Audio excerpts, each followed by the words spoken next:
Bonjour. Attendez, parce que je voulais faire un truc là. Vous savez là, vous avez l'impression que je m'habille, que je me déguise exprès là, mais en réalité là, je suis bien comme mon père. C'est terrible. Hein. Qu'est-ce que tu me miaules dessus toi? Attendez. J'ai ce petit truc là qui me dérange pas mal. Hein? Qui me miaule après, qui fait du bruit. Un gentil petit chaud. Ah! Même si c'est un griffe. Un gentil petit chaud. Première chose, avant toute autre chose. La dernière fois, j'ai parlé de cette personne qu'on appelle l'idiot du village, le gogol du village. Je disais à la toute fin, on a divagué tout ça, que je me renseignerais sur la personne. Le gars de la chèvre. J'ai eu des nouvelles. Il se trouve qu'après l'anecdote, j'ai fait ce que j'ai dit. J'ai appelé mon père. Et je lui ai posé la question. Je lui ai fait, hey, tu te souviens pas du gars de la chèvre? Tu sais le gars là qui avait la gueule à moitié, on aurait cru un brûlé. Et en fait, il s'est renseigné, parce que mon père maintenant est à la mairie. Et j'ai un nom. Et j'ai un destin. Alors, il se trouve qu'il est toujours en vie. Il habitait donc chez sa mère, Côte de la Chèvre. Et sa mère est morte. Et du coup, il a été placé en famille d'accueil. Pas loin de mon village, mais dans un autre village. À 15-20 bornes. Et il a un nom. Apparemment, on l'appelait le petit Claude. Mon père, il me fait, ouais, tu te souviens? Il avait tout le temps des branches dans la main. Je fais, bah oui, bien sûr, bien sûr, je m'en souviens bien. Et il me disait, bah oui, parce que je vais me renseigner, mais normalement, c'était un signe de quelque chose. Et alors, le dicton du village, petite légende de village, c'était, si le petit Claude, il est au bord de la route avec ses branches dans la main, c'est qu'il va pleuvoir. Et mon père, en gros, disait, il était un peu des merdes quand même, c'est-à-dire qu'effectivement, il était tout le temps Côte de la Chèvre. Tous les matins, il allait quand même chercher du pain chez la Marie-Jeanne, donc c'est la meuf qui faisait le pain, au village, pour le ramener à sa mère. Donc il faisait pas rien, enfin, en gros, il faisait ce qu'il pouvait. Par contre, en gros, il m'a dit, peut-être qu'il a eu des accidents ou quoi que ce soit, mais de ce qu'il se dit, c'est qu'il serait né comme ça, et qu'il a vécu toute sa vie au village, toute sa vie, Côte de la Chèvre. Effectivement, moi, quand j'étais jeune, il avait déjà 50-60 balais. Maintenant, il doit en avoir soit 70, un truc comme ça, peut-être 80. Petit fun fact. Vous savez, il existe dans les villages des photos de villages qui sont faites et qui ensuite sont parfois vendues par la mairie ou éditées en carte postale, quoi.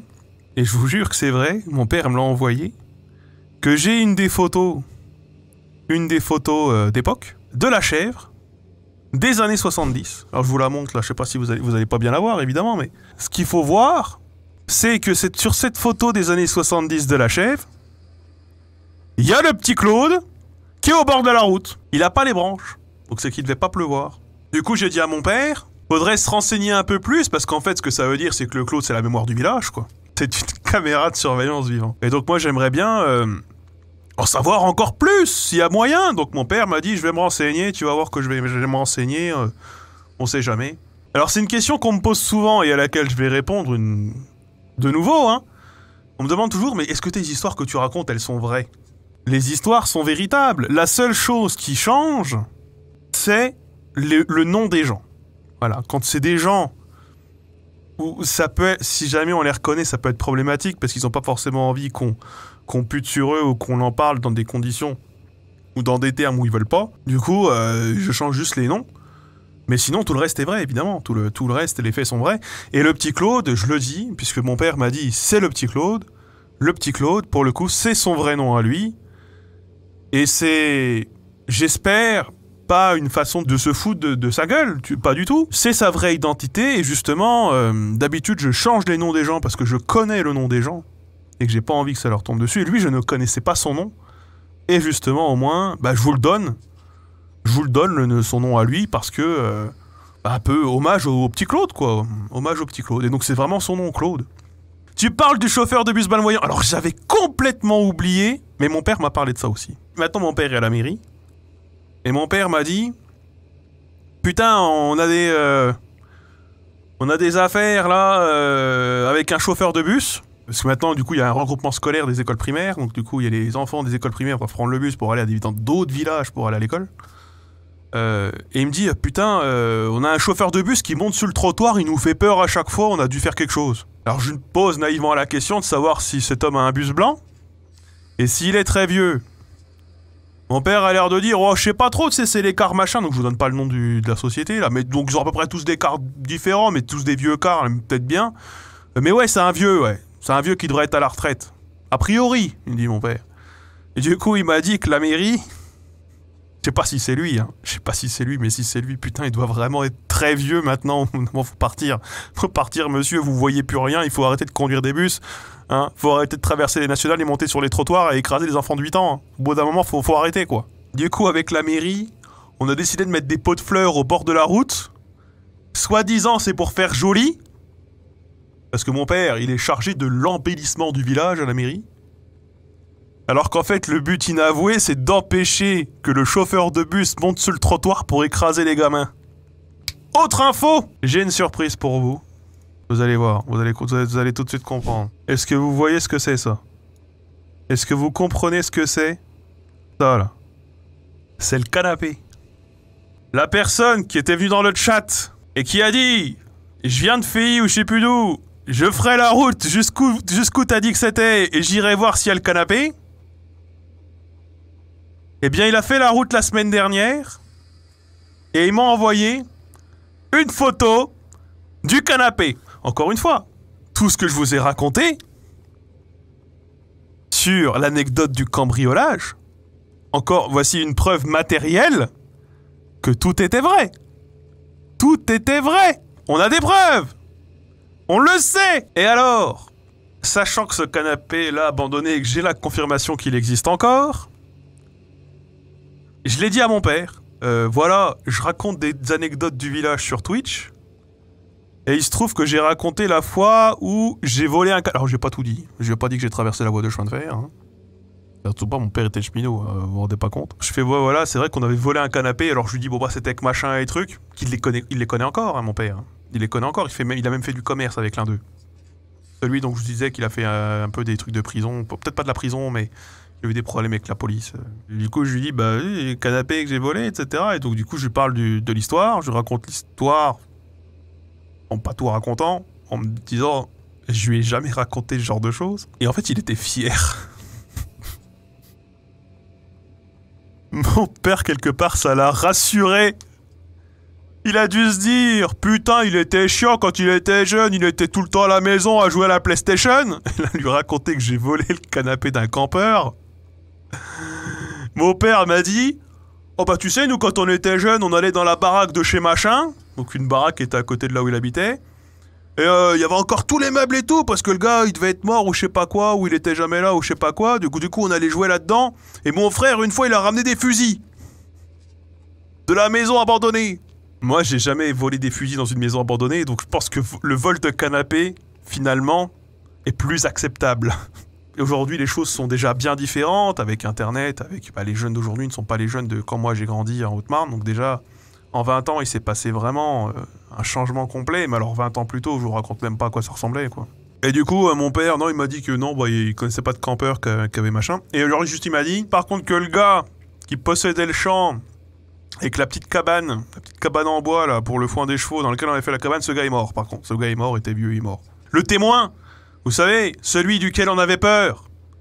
Peur qu'il cafte, peur qu'il aille se plaindre à la mairie, peur qu'il nous balance. Est-ce que j'ai un petit truc à vous raconter? Un truc qui dure pas très longtemps, que je pourrais combler. Et donc, je vais vous parler de la première anecdote que je voulais raconter.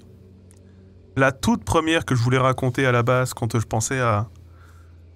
Quand j'ai pensé à lancer ce concept de raconter des anecdotes, faut vous dire que je pensais pas qu'on serait à peu près 700 à regarder ça. Hein. Je pensais pas qu'on serait autant, et du coup, comme je sais pas trop encore comment ça allait s'illustrer, comment ça allait se mettre en place, je me suis dit, je vais raconter juste un tout petit truc à la con. Ce petit truc à la con, c'est la vie d'un gars qui s'appelle Lucien.